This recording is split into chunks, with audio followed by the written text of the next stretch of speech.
Hello again, welcome back. Well, this isn't the first time Hezbollah and Israel have conducted a prisoner exchange. In 2003, Israel agreed to hand over the bodies of 2 Hezbollah fighters. It was hoped this gesture of good faith would pave the way for a bigger prisoner exchange deal.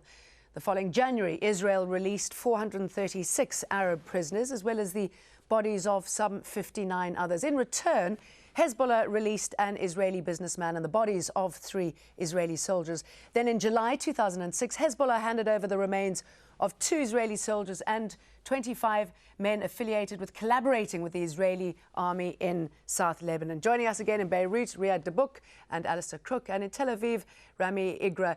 Mr. CROOKE, just before the break, you said that what's needed in these negotiations is focus. What makes for a successful negotiation? What is it that both sides can agree on? Well, I think the first element is really to have a good system of communications and to enjoy the confidence of both sides. I think the elements of what would be negotiated are fairly clear. Normally, those that are seeking back hostages, first of all, ask for proof of life, proof that the hostages are alive, and secondly, that whoever is holding them really can deliver and is in a position to has a mandate to deliver them.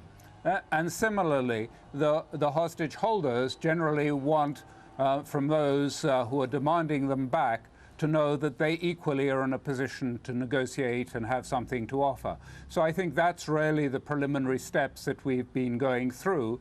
But as I say, quite often Hezbollah is very reluctant to give proof of life and demands to move straight to the main body of the negotiations, and that can often lead to long delays before actual negotiations proceed. Because soon after the kidnapping of the 2 Israeli soldiers in July 2006, the head of Hezbollah, Hassan Nasrallah, laid out the demands for their release, and this is what he had to say. There is only one way for the prisoners we have to go home: indirect negotiations, prisoner exchange and peace. Nobody in the entire world can take them back home except through indirect negotiations and exchange. If the Israelis think of taking any military action with the purpose of taking back the 2 prisoners, they are labouring under a great illusion. Mr. Igra, what are his demands? These things were said on the eve of the Second Lebanese War. And Nasrallah was relating at the time to the fact that Israeli forces were at the time attacking Lebanon, and part of the Israeli campaign, or part of the reason for the Israeli campaign, was the release of these 2 soldiers. Ever since this campaign is over, things which have been on the table is Nasrallah's demand for the release of the remaining Lebanese prisoners in Israel, which are about 5, mainly Samir Kuntar and another 4 or 5 individuals. Plus, he wanted the release of Palestinian prisoners in Israel. The Israelis have always have agreed, more or less, to talk about the Lebanese prisoners, but have never agreed to talk about the Palestinian prisoners. I should emphasize that at least Samir Kuntar's release in Israel Samir Kuntar's release is not a solved question in Israel. Because that's a very emotional issue, isn't it? Because according to the Israelis, he's got Israeli blood on his hands, and that type of prisoner will never be released. He's got Israeli blood. This man has murdered 2 men and a little girl, if I'm not mistaken, or a little boy, many years ago. He's a Druze. Mr. Nasrallah is trying to liberate this man, showing that he's also concerned with the Druze and not only his own people. And this has been a very big emotional question in Israel. But let's say that the Israelis are agreeing to release Samir Kuntar plus the extra Lebanese. The question is, what's Nasrallah's stand? Nasrallah has fought a war over this, has for 2 years talked about this, and now he's going to settle for 1 very old terrorist plus 3 prisoners or 4 prisoners, which are really not very important. I can't see it, and I don't think that there are real negotiations at this stage between the Hezbollah and Israel. I do want to say something, and this is something further to what Mr. Cook said before. Prisoner exchange in the Middle East are always not only a result of bodies and peoples exchange, but it also has some political connotation.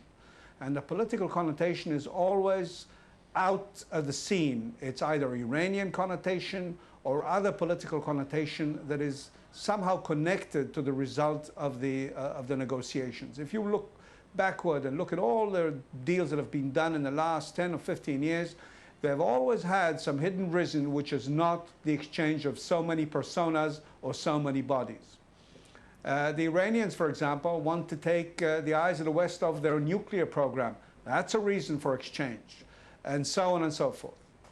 Okay, so Mr. CROOKE, how would this then impact on Hamas and their negotiations? They want Palestinian prisoners to be released from Israeli jails. Could this open up an avenue for that? I think that's a separate issue. I think the negotiations with Hamas, which are also complex and involve the question of Gaza and relieving of the siege of Gaza in terms of a ceasefire, and then separately the question of the returning of Shalit in exchange for prisoners. Yeah, but sorry, can I quickly jump in here? I mean, Hezbollah combined. are saying that Palestinian prisoners need to be released. That's often one of their demands. I think they're asking for Arab prisoners, but certainly we don't know for sure exactly what their demand is. I'm quite sure your correspondent who spoke earlier may be right in that they are seeking Palestinians. Certainly in the case of Colonel Tannenbaum, which we referred to earlier in 2004, 450 Palestinians were released. So I would think that Hezbollah would look to some sort of precedent like that. Mr. de Boek, talk us through the humanitarian side. Your group is involved in so many of these exchanges. What happens when they are released? What sort of state are these people in when they cross the borders? Well, the important thing that they go back to their beloved, they go back to their families, and this is the humanitarian value of such actions. Very briefly, politically, prisoner exchange, a very powerful tool. Yes, prisoner exchange is a very important tool. Let me say that in Israel, the return of the soldiers, and I said this before, is part of the basic national security policy. Every Jewish mother that sends her child to the army knows that at least everything in our power will be done to bring him home. God forbid something happens to him on the battlefield. So it's important, but it's not at any price. There is some logic to it, and we always have to look for the future and say to ourselves, what's going to happen the next day when they know that they can trade so many for so little? Are they going to kidnap again? Okay, Mr. Rami Igra, thank you for your thoughts, as well as Riyad de Boek and ALASTAIR CROOKE. And we're going to be ending on that note, this edition of Inside Story, where we've tried to dissect the prisoner exchange issue with our guests. If there's anything you'd like to say about this program or any others, we'll welcome your comments and suggestions. Thank you for watching.